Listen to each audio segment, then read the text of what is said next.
For this circuit, we need to write the differential equation governing I sub L of t, the current through the inductor. Now, since we need a differential equation, we want the voltage-current relationships for the inductor. So, if this is the current I sub L with this sign convention, the voltage across this inductor will have this polarity. Positive current is entering the assumed positive voltage terminal, and the voltage will be L, or this inductance, 4 henries, times the derivative of I sub L with respect to time.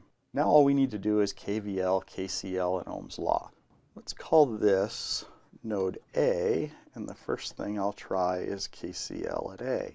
We have U of t entering. If I assume positive currents are leaving, that's going to be a minus U of t, plus the current through this 3 ohm resistor is going to be this voltage, which I guess I'll call that V sub A, which will be a function of time over 3 ohms, plus this current through the inductor, which is just I sub L of t, and that sums to 0. Now that's a perfectly good equation, except it's one equation in two unknowns, V sub A and I sub L. We need another equation. KVL through this source isn't going to help much since we don't know the voltage across that source. It'll just introduce yet another unknown. So let's try KVL around this loop here.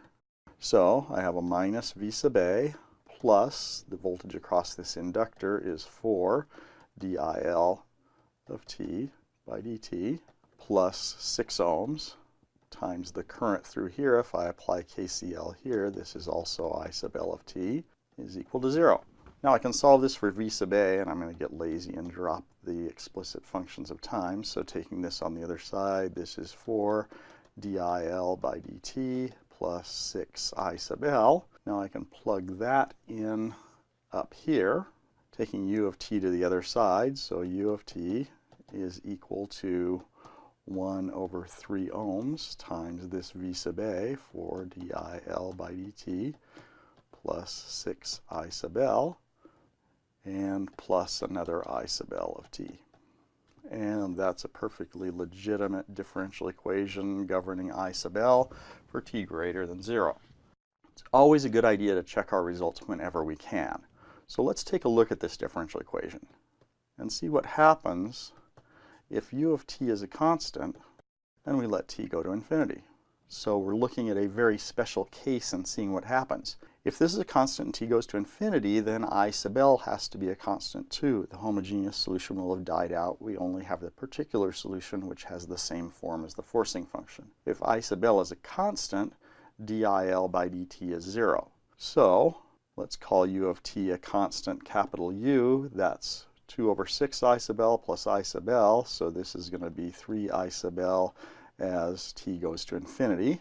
So I sub L at infinity for a constant input is going to be U over 3. Now we also know that if U of t is a constant and we let t go to infinity, the inductor looks like a short circuit. So physically our circuit becomes this. This is a capital U, so let that be our constant U of t. I have a 6 ohm resistor. I have a 3 ohm resistor. As t goes to infinity, there's no voltage across the inductor, so this looks like a short circuit. This is 6 ohms. And this guy here is going to be I sub L as t goes to infinity for a constant input.